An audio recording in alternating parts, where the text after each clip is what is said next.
Chanakya IAS academy में JPSC के लिए ऑनलाइन कक्षाएं 10 नवंबर से। हिंदी और अंग्रेजी दोनों भाषाओं में कक्षाओं की सुविधाएं। लाइव कक्षाएं होंगी संचालित। रिकॉर्डेड वीडियो अभ्यर्थियों के 24 घंटे रहेंगे उपलब्ध। चाणक्य आईएएस एकेडमी सिविल सेवा की तैयारी कर रहे हैं अभ्यर्थियों के लिए अत्याधुनिक सुविधाएं मुहैया कराती है ताकि झारखंड के अभ्यर्थियों को भी देश की राजधानी दिल्ली जैसी सुविधाएं रांची, धनबाद और हजारीबाग जैसे शहरों में मिल सके।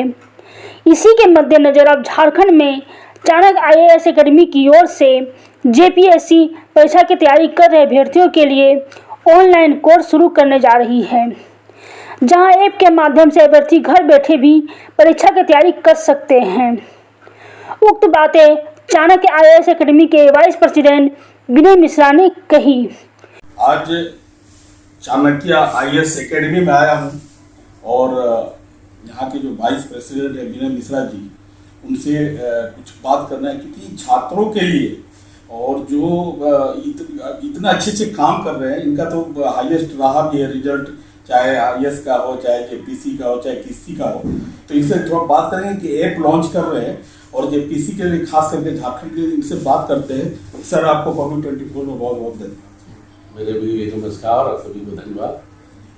सर, ये जो ऐप लॉन्च कर रहे हैं इसके बारे में कुछ बताएं। देखिए, क्या आप तो अच्छे से जानते हैं कि चाणक्य आईएएस एकेडमी काफ़ी लंबे टाइम से यूपीएससी का कोर्स तो चलता ही है, साथ साथ स्टेट में भी, स्टेट के लिए भी चलता है और सिविल सर्विसेज के तौर पर, जिसमें झारखंड के जितने भी सेंटर हैं उसमें यूपीएससी के साथ साथ जेपीएससी की भी हम लोग कोर्स चलवाते हैं ऑफलाइन में। कोविड के टाइम में हमारा ऑनलाइन क्लास हुआ था और कोविड के बाद फिर हमारा ऑफलाइन शुरू हुआ। दिल्ली से ऑनलाइन क्लास इसका यूपीएससी का होते रहा, जेपी इसका यूपीएससी का ऑफलाइन तो है ही, लेकिन फिर कोविड के बाद हम लोग सिर्फ ऑफलाइन पर जेपीएससी में ध्यान दिए, ऑनलाइन पर नहीं ध्यान दिए। नतीजा ये है कि बहुत स्टूडेंट ऐसे भी हैं जो वर्किंग में हैं और साथ साथ दूर में हैं, तो कुछ न कुछ कारणों से जो संस्था में नहीं आ पाते हैं, तो उसके लिए हम लोग को उनके ध्यान में रखते हुए जेपीएससी में भी हम लोग जेपीएससी का भी स्टार्ट प्रीलिम से कर रहे हैं 10 तारीख से, और हम लोग उसकी रजिस्ट्रेशन शुरू कर दिए हैं। तो जेपीएससी का अभी 10 तारीख से बैच का ऑनलाइन शुरू हो जाएगा क्लास, और इसमें सेम वही फैसिलिटी मिलेगा जिस तरह से ऑफलाइन का होता है। बस फर्क है कि ऑफलाइन का सामने होता है, उसका ऑनलाइन के थ्रू होगा। क्लास सेम वही क्वालिटी के टीचर लेंगे जो एक्सपर्ट होंगे अपने अपने सब्जेक्ट का, साथ साथ मटेरियल, स्टडी मटेरियल जेपीएससी का इन लोगों का प्रिंटेड देते हैं। ऑनलाइन वाले को डायरेक्ट उनको भेजा जाएगा, उनके पास पहुंच जाएगा ऑनलाइन, उनको प्रिंट का नहीं मिलेगा बल्कि डायरेक्ट उनको मिलेगा, ऑनलाइन के थ्रू जाएगा। साथ में टेस्ट या टेस्ट सीरीज जितनी भी फैसिलिटी दिया जाता है वो भी दिया जाएगा।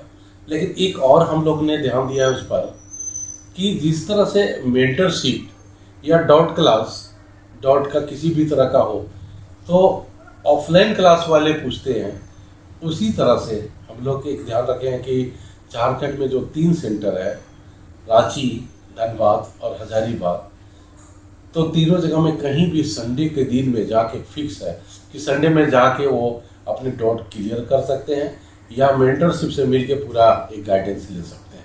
इस तरह के हम लोग सुविधा हाई पूरे जितना भी होता है उसको समझिए कि पूर्ण रूप से क्वालिटी के साथ दे रहे हैं। सर, और जैसे कि जेपीएससी में बच्चे आपके अच्छे निकाले और सिविल सर्विस में भी अच्छे, और ये मेन है कि आप दिल्ली से आके झारखंड में इस तरह से आप बच्चे को जो प्रोत्साहन दे रहे हैं और जो शिक्षा दे रहे हैं, शिक्षा के बल पर जो निकल रहे हैं, आगे और कुछ ऐसा है जो आपका प्लानिंग, जैसे हजारीबाग, धनबाद, रांची हो गया, इसके अलावा? देखिए, अभी फिलहाल तुरंत तो इस पर नहीं है, इसी को ध्यान में रख के हम लोग ऑनलाइन का क्लास शुरू किए हैं जो नहीं आ पा रहे हैं। जैसे हमारे बहुत तेज़ी से जमशेदपुर भी डिमांड होता है झारखंड में, उधर डाल्टनगंज में भी होता है, देवघर के साइड में ब्रांच नहीं उधर होता है, लेकिन इमीडिएट हम लोग ब्रांच बढ़ाने का अपेक्षा एक ऐसी तरीका अपनाए जिसके कारण कि लोग झारखंड में तो पढ़ेंगे भी, और जो झारखंड जेपीएससी जो देना चाहते हैं बाहर में जो है जॉब कर रहे हैं वो भी दे पाएंगे।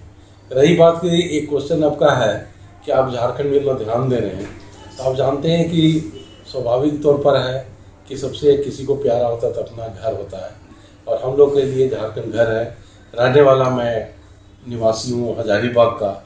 तो मेरे बड़े भाई का जैसा सोच था कि हर इंसान, जो बड़े भाई संस्था के चेयरमैन है सक्सेस गुरु AK मिश्रा सर, उनका एक्चुअली सोच था कि हर सक्सेसफुल होने के बाद अपने एरिया छोड़ के सिर्फ अपने बारे में सोचते हैं।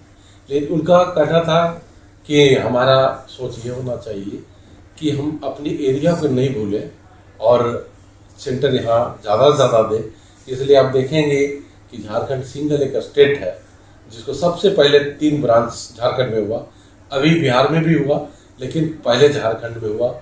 इस एरिया का दिल्ली के बाद एक सेंटर अहमदाबाद हुआ था, उसके बाद दिल्ली 2 और अहमदाबाद के बाद 2003 में रांची में सेंटर का शुरुआत किया गया था, जो चौथा सेंटर चाणक्य अकेडमी था। भले आज 27 सेंटर है।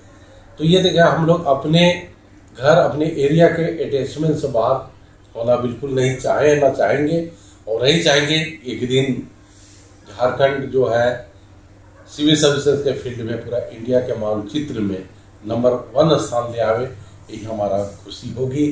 साथ साथ आपके माध्यम से मैं अपने CM महोदय से भी या सरकार, झारखंड सरकार से भी एक निवेदन करूंगा कि जिस तरह से अभी लगातार वैकेंसी दूसरे जॉब के लिए निकाले हैं, उसी तरह से उनका आने के बाद 7 to 10 GPSC हुआ भी है, तो उसको ध्यान में रख के आगे GPSC के स्टूडेंट के लिए, उनके लिए एक ध्यान दें और GPSC के लिए भी वैकेंसी निकालें, तो बच्चे बहुत संतुष्ट होंगे और इसको रेगुलर किया जाए। यही एक एजुकेशन फील्ड में होने के कारण उनसे निवेदन कर सकते हैं। साथ साथ मैं भी झारखंड के हूँ, तो ये रिक्वेस्ट करने का हक मुझे भी बनता है। ये थे हमारे साथ विनय मिश्रा जी। और बच्चे जो भी हैं, मेरा जहाँ अपने चैनल के माध्यम से मैं बोलूँगा, चाणक्य का और लोग जानते ही हैं चाणक्य IAS अकेडमी कैसा अकेडमी है। बच्चे दिग्भ्रमित ना हो, आए और आकर के यहाँ मिले और जाने, क्योंकि इतना फैसिलिटी दे रहे हैं ये, समझिए मैं तो ज़्यादा बोल भी नहीं सकता हूँ। बस इसी के साथ मैं देवानंद, पब्लिक 20।